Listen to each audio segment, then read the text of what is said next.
Assalamualaikum warahmatullahi wabarakatuh. Halo, perkenalkan nama saya Fasya Alifah Nusadina Yasri dengan nomor pokok mahasiswa 24 21 70111040 kelas A. Jadi di sini saya itu berasal dari Kota Bogor. Nah, pada hari ini juga saya akan mempresentasikan mengenai pemilu kada 2024.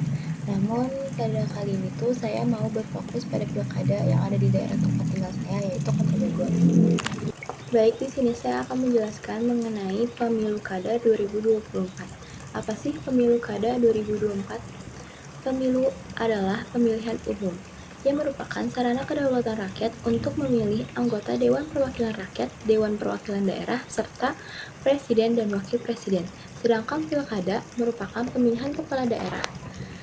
Adalah pemilihan yang dilakukan secara langsung oleh penduduk daerah administratif setempat yang memenuhi persyaratan. Nah, di mana kalau misalnya pilkada itu yang dipilih merupakan gubernur dan wakil gubernur, bupati atau wakil bupati kabupaten, serta wali kota dan wakil wali kota.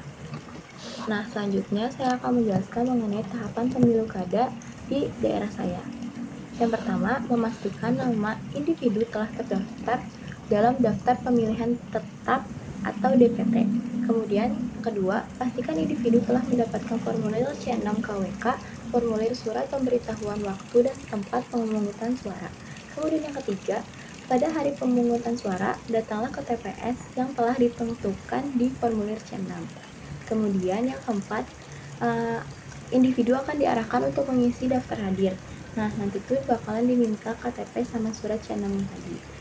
Terus yang kelima itu individu juga akan diarahkan untuk mengambil surat suara lalu masuk ke dalam bilik suara, serta disitulah kalian atau individu dapat mencoblos sesuai dengan hak yang individu inginkan. Kemudian yang terakhir, setelah mencoblos, kertasnya dilipat, kemudian masukkan ke dalam kotak suara, lalu setelahnya wajib mencelupkan kelingking ke dalam tinta. Nah, selanjutnya saya akan menjelaskan calon wali kota dan wakil wali kota Kota Bogor. Nah, di nomor urut pertama itu ada Sandy Ferdiansyah dan Nelly Dersa sebagai wakil wali kota. Kemudian yang kedua ada nomor urut 2 itu ada Atang Trisnanto dan Anindita Alivia sebagai wakil wali kota. Kemudian yang ketiga itu ada Dedi Rahim dan wakil wali kotanya itu ada Jena Mutahya. Yang keempat, nomor urut 4 itu ada Rena Davrina dan wakil wali kotanya itu Teddy Risandi. Terus yang terakhir, yang kelima itu ada Dr. Ayandra sebagai wali kotanya sama wakil wali kota, dan terakhir itu ada Eka Maulana sebagai wakil wali kota. Selanjutnya adalah program unggulan. Untuk pasangan calon urut nomor 1, mereka ingin membawa Kota Bogor menjadi Bogor Happy. Mereka berfokus pada kesejahteraan dan kebahagiaan warga. Untuk mencapai hal tersebut, pasangan ini memiliki program unggulan berupa yang pertama, pendidikan berkualitas untuk semua. Yang kedua, layanan kesehatan yang responsif. Yang ketiga, penataan transportasi terintegrasi. Dan yang keempat, lingkungan hidup yang nyaman untuk warga dan wisatawan. Kemudian, pasangan calon urut nomor 2 ingin membawa Kota Bogor menjadi Bogor Smart System. Untuk mencapai hal tersebut, pasangan ini memiliki program unggulan berupa hotline 24 jam, Bogor Bekerja, dokter dan psikolog keluarga, serta yang terakhir penambahan SAP baru dalam kurun waktu 5 tahun. Kemudian ada pasangan calon urut nomor 3. Mereka memprioritaskan Kota Bogor di bidang pendidikan, kesehatan, penanggulangan, dan pengangguran, serta penurunan stunting. Pasangan ini mengatakan akan menjalankan 4 misi utama, yaitu pendidikan, kesehatan, transportasi, dan ekonomi. Lalu ada pasangan calon urut nomor 4. Mereka ingin membawa Kota Bogor menjadi Bogor cerdas. Untuk mencapai hal tersebut, pasangan calon ini memiliki program unggulan, yaitu Bogor Ready Cerdas, Bogor Ready Sehat, dan Bogor Ready Melayani. Lalu ada pasangan calon urut yang terakhir, yaitu pasangan calon urut nomor 5. Mereka memiliki program unggulan. Yang pertama, menyediakan layanan kesehatan secara holistik, fisik, mental, spiritual. Yang kedua, memiliki kebutuhan akses pendidikan yang inklusif. Yang ketiga, menumbuhkan perekonomian daerah yang inklusif. Yang keempat, mendukung produktivitas dan transportasi pelayanan pemerintah berbasis teknologi. Yang kelima, mewujudkan tata kelola transportasi kota yang terintegritas, aman, nyaman, dan mudah. Kemudian saya akan menjelaskan mengenai partisipasi masyarakat dalam pemilu kada di daerah saya. Masyarakat di daerah saya sangat menantikan pemilu kada yang dijadwalkan 5 tahun sekali ini. Kenapa sih dinantikan banget begitu ya? Karena menurut masyarakat di daerah saya, mereka dapat membangun kembali kota Bogor agar dapat kembali hidup dan menjadi kota Bogor yang sehat serta damai. Masyarakat di daerah saya melaksanakan pemilu pilkada ini dengan tertib dengan mengikuti peraturan yang ada. Selanjutnya adalah pemenang wali kota dan wakil wali kota Kota Bogor. Menurut hasil rekapitulasi suara menunjukkan bahwa pasangan calon wali kota dan wakil wali kota nomor urut 3 yaitu Dedi dan Jenal unggul dalam memenangkan suara terbanyak, di mana pasangan calon urut nomor 3 ini memenangkan 183.500 suara. Baik, selanjutnya saya akan membacakan visi misi dari pemenang yaitu Dedi dan Jenal. Visinya yang pertama, Bogor sehat, Bogor sejahtera, Bogor lancar, dan Bogor pintar. Di mana misinya yang pertama, Bogor sehat. Dedi dan Jenal berkomitmen untuk meningkatkan layanan kesehatan yang memadai dan berkualitas tinggi bagi seluruh warga Bogor. Kemudian Bogor sejahtera.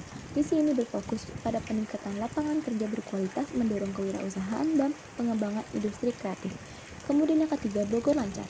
Untuk menciptakan kota yang modern dan nyaman, pasangan ini mengusulkan sistem transportasi dan infrastruktur yang terintegrasi. Mereka juga berencana mengoptimalisasikan fasilitas publik guna mengatasi kemacetan dan kemudahan aksesibilitas di Bogor. Kemudian yang keempat, Bogor pintar. Misi ini bertujuan untuk memastikan akses pendidikan yang merata, terjangkau, berkelanjutan, dan berkeadilan bagi seluruh masyarakat. Selain itu juga program ini juga mencakup pemberdayaan lembaga pendidikan formal dan non-formal. Kemudian dampak terhadap pembangunan daerah. Wali kota dan wakil wali kota yang baru diharapkan membawa kota Bogor menjadi kota yang lebih maju lagi. Kemudian juga harus adanya peningkatan kualitas layanan publik, memberikan inovasi dan kebijakan ekonomi, serta mengayomi masyarakat dan merangkul masyarakat untuk lebih maju lagi. Nah, selanjutnya itu ada tantangan pemilu kada 2024. Yang pertama itu ada pengaruh uang dalam politik. Nah, masih banyak sekali yang kita tahu kalau misalnya para calon itu berbuat curang buat memenangkan dirinya sendiri. Kemudian juga yang kedua adanya penyebaran hoax dan disinformasi, di mana informasi merupakan hal yang wajib ada gitu ya dalam pemilu pilkada ini, karena kalau misalnya informasi itu salah atau memutarbalikkan fakta bisa mempengaruhi perspektif pemilih, merusak reputasi calon, dan mengganggu jalannya pemilu. Kemudian yang ketiga, banyaknya masyarakat yang golput atau golongan putih atau nggak mencoblos gitu. Hal ini terjadi karena banyak perantau yang tidak dapat pulang ke daerahnya karena berbagai hal. Kemudian juga karena adanya ketidakpuasan masyarakat terhadap calon ke depannya seperti itu. Kemudian selanjutnya itu ada solusi dari tantangan pemilu kada 2024. Yang pertama itu membersihkan pemilu dari tangan-tangan kotor yang suka berbuat curang dan dapat merugikan negara. Kemudian yang kedua, mengadakan sosialisasi untuk masyarakat agar tidak mudah termakan hoax dari internet. Masyarakat perlu menganalisis lebih jauh agar tidak mudah termakan hoax belaka. Jadi masyarakat tuh diharapkan mencari tahu lebih dalam informasi yang telah didapatkan agar tidak termakan hoax. Kemudian yang ketiga, meyakinkan masyarakat bahwa para calon bukan hanya menjanjikan janji manis di awal, tapi memberikan kenyataan yang benar dan dapat dipercaya. Baik, di sini selanjutnya saya akan menjelaskan mengenai hasil ringkasan analisanya. Jadi pemilu atau pemilihan umum adalah sarana kedaulatan rakyat untuk memilih Dewan Perwakilan Rakyat, Dewan Perwakilan Daerah, Presiden serta Wakil Presiden. Sedangkan pilkada merupakan pemilihan kepala daerah. Pemilihan yang dilakukan secara langsung oleh penduduk daerah administratif setempat yang telah memenuhi persyaratan.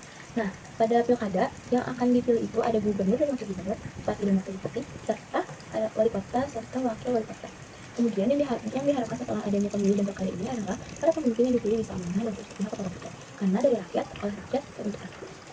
Baik, untuk kesan saya sendiri setelah mengikuti pilkada tahun 2024 ini adalah saya merasa bangga karena telah menjadi bagian dari warga negara Indonesia, karena telah menjalankan kewajiban saya sebagai warga negara Indonesia, yaitu ikut memilih atau ikut menyuarakan hak saya sebagai warga negara Indonesia untuk negara saya lebih maju lagi seperti itu. Saya juga turut senang karena negeri saya akan seterusnya menjadi lebih baik lagi. Baik, oke, seperti itu yang dapat saya sampaikan. Mohon maaf bila ada salah-salah kata. Wassalamualaikum warahmatullahi wabarakatuh.